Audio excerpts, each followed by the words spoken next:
जय हिंद बच्चों, कैसे हैं आप लोग। मेरा नाम विनाश झा और आज मैं आपके लिए लेकर आया हूँ change in profit sharing ratio का पार्ट 4 में आज हम बात करने वाले हैं बच्चों किस चीज के बारे में, revaluation of asset and reassessment of liabilities.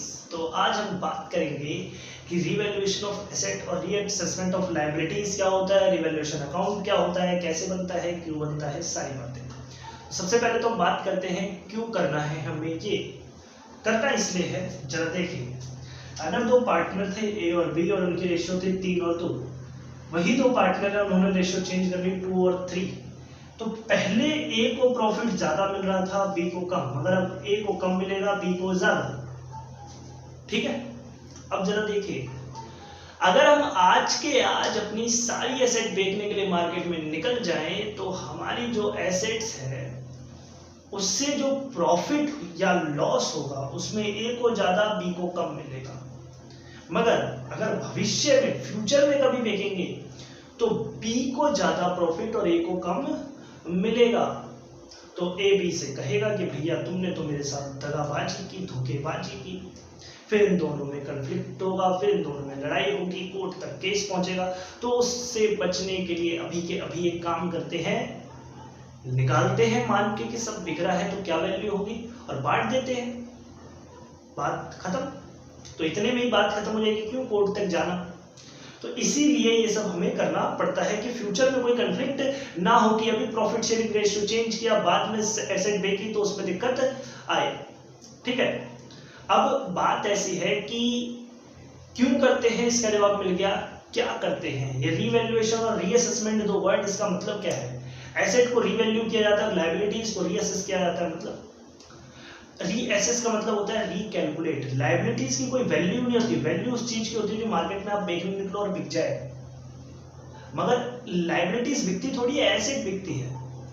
तो अगर एसेट बिकती है तो एसेट की ही वैल्यू होगी, इसीलिए एसेट का रीवैल्यूएशन होता है, लायबिलिटीज का सिर्फ अमाउंट होता है। तो इसीलिए उसको रीअसेस, दोबारा से कैलकुलेट किया जाता है। ठीक है, तो इसके बाद बात करते हैं कि है क्या ये। तो आइए देखते हैं इधर, रीवैल्यूएशन अकाउंट, ये दोनों चीजें होती है इस अकाउंट में, रीवैल्यूएशन अकाउंट में, जिसको हम profit and loss adjustment account के नाम से भी जानते हैं। ठीक है, ये नहीं, ये रहा, सॉरी। ठीक है, profit and loss adjustment account के नाम से भी अब इसे जानते हैं। अब ये जो profit and loss adjustment account है या रीवैल्यूएशन अकाउंट है, इसका काम क्या है। सिंपली इसका काम है कि एसेट और लायबिलिटीज की वैल्यू में जो चेंज आया उसकी वजह से प्रॉफिट या लॉस हो उसको शो करना, बस ये लिखा हुआ है यहाँ पे। इसके बाद जब प्रॉफिट या लॉस आता है तो हमारे पास दो ऑप्शन होते हैं। पहला तो आप ओल्ड रेशियो में बांट दो, मगर कई क्वेश्चन में कहा जाता है कि जो बुक वैल्यूज है, बुक फिगर्स है, उनमें कोई इफेक्ट नहीं पड़ना चाहिए मार्केट वैल्यू का या फिर जो चेंज कर रहे हो उसका। तो अब यहाँ पे क्या करें, इन्होंने तो हमारे हाथ बांध दिए, कह रहे हैं प्रॉफिट बांटना ही मत, और नहीं बांटेंगे तो बाद में ये भी लड़ेंगे और हमसे देखा नहीं जाएगा।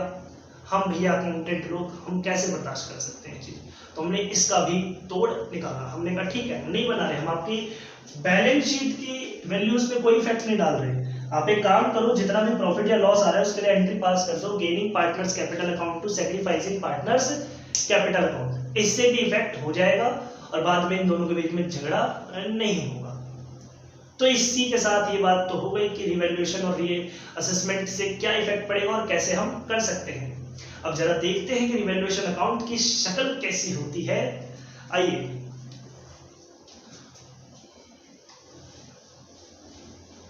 देखो बच्चों, सबसे पहली चीज तो अगर आपने पार्ट 1, पार्ट 2, पार्ट 3 नहीं देखा तो जाके देख लो, क्योंकि बिना आप सीरीज वाइज अगर नहीं देखोगे तो आपको समझ नहीं आएगा क्या होता है पीएसआर, क्या चेंज इन पीएसआर क्या होता है, ये सब मैंने पार्ट 1 में बताया है। गेनिंग रेशियो, सैक्रिफाइसिंग रेशियो कैसे निकालते हैं ये भी मैंने पार्ट 1 में बताया है। जनरल रिजर्व वगैरह कैसे बांटते हैं पार्ट 2, गुडविल का ट्रीटमेंट क्या है पार्ट 3, तो जाके देखो। आइए, तो अब हम बात करते हैं कि फॉर्मेट क्या होता है। फॉर्मेट इसका ऑफ रीवैल्यूएशन या profit and loss adjustment account.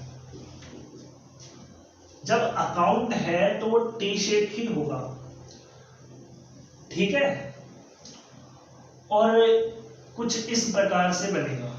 ये पर्टिकुलर डेट पे बनाया जाता है, इसीलिए इनमें डेट का कॉलम नहीं होता, क्योंकि जब पार्टनर एडमिट हो रहा है तब बना रहे हैं, रिटायर हो रहा है तब बना रहे हैं, पीएसआर में चेंज आ रहा है तब बना रहे हैं, तो इसीलिए इनमें डेट नहीं डाला जाता, इनकी डेट ऑलरेडी फिक्स होती है, एक पर्टिकुलर डेट होती है, तो अलग अलग डेट डालने की जरूरत नहीं पड़ती, इसलिए डेट का कॉलम होता ही नहीं। Particulars amount, particulars amount in Indian rupees, ये क्रेडिट साइड और ये डेबिट साइड है। क्या कह रहे हो सर, बहुत बड़ी बात बता दी। इसके बाद अब मुझे एक बात बताइए, अगर हमारे एसेट की वैल्यू बढ़ेगी तो फायदा होगा या नुकसान, बताइए। अगर एसेट की वैल्यू बढ़ जाए 10,000 अगर 12 हो गए, फायदा हो गया, तो मुनाफा प्रॉफिट इस साइड आ जाएगा by increase in value of asset. अगर एसेट की वैल्यू बढ़ेगी तो उसका नाम इस साइड आ जाएगा, अगर बिल्डिंग होगा, मशीनरी होगा, जो भी होगा, बाय बिल्डिंग बाय मशीनरी, जितनी वैल्यू बढ़ेगी, जितनी बढ़ेगी, 10 से 12 हो गई तो 2,000 ही आएंगे, 12,000 नहीं आएंगे, ठीक है। इसके बाद अगर लायबिलिटीज की वैल्यू कम हो जाए तो भी हमें फायदा हो जाएगा, तो by decrease in value, decrease in liability, value तो होती नहीं है इनकी। इसी के साथ लॉस कब होगा, जब एसेट की वैल्यू डिक्रीज हो जाएगी, तो by decrease in value of asset, और टू बाय नहीं था, टू था यहाँ पे, टू डिक्रीज, यहाँ पे जब इंक्रीज होगी लायबिलिटी की वैल्यू, या फिर वैल्यू नहीं होता, अमाउंट होता है, लायबिलिटी का अमाउंट इंक्रीज होगा तो लॉस होगा, तो टू इंक्रीज इन लायबिलिटी, अगर लायबिलिटी बढ़ जाएगी तो लॉस होगा, तो वो इस साइड आ जाएगा। इसी के साथ इसके बाद हम करेंगे क्या, इसका टोटल करेंगे।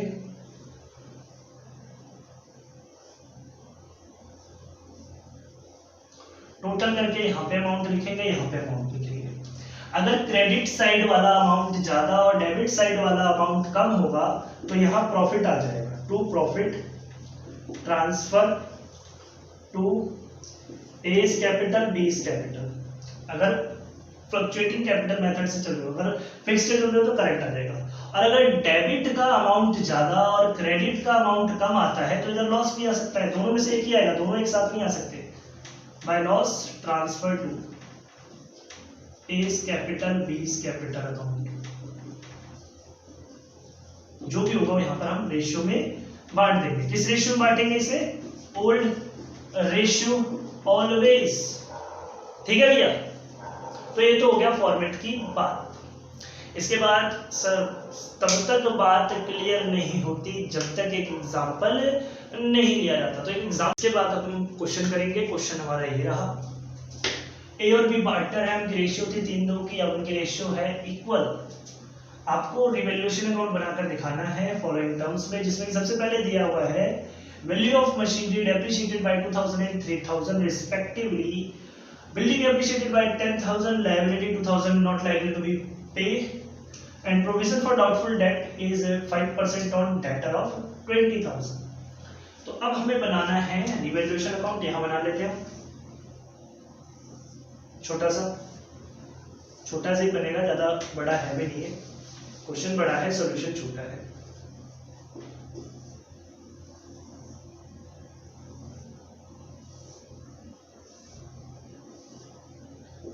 रिवैल्यूएशन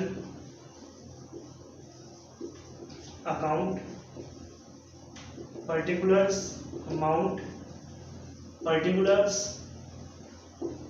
अभी मैंने बताया था कि अगर एसेट की वैल्यू डिक्रीज हो जाए तो डेबिट साइड में आती है, तो डेबिट साइड में आ जाएगा टू मशीनरी 2000, टू फर्नीचर 3000। इसके बाद बिल्डिंग की वैल्यू 10,000 से अप्रिशिएट हो रही है, एसेट की वैल्यू बढ़ेगी तो इस साइड बाय बिल्डिंग 10,000। लायबिलिटी की वैल्यू घटेगी तो ही इस side by liability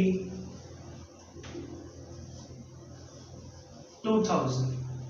provision for doubtful date 5% debtor पे बनाना है, यानी कि डेटर की वैल्यू घट जाएगी 5% से, तो 20,000 का 10% 2,000, 5% 1,000, तो वो भी डेबिट साइड में आ जाएगा। To provision for doubtful debt 1,000, total कर देंगे 12,000 to profit transfer to A B.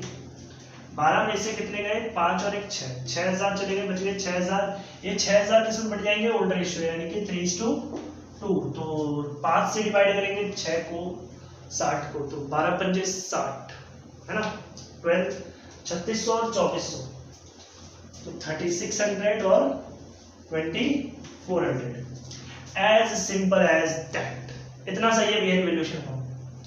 ऐसे ही कुछ एडजस्टमेंट होंगे जो कि इस तरीके से ऐसे लायबिलिटी को बड़ा घटा रहे होंगे और हो जाएंगे। तो इसी के साथ आज की वीडियो खत्म होती है। हंसते रहिए, खेलते रहिए और पढ़ते रहिए। जय हिंद।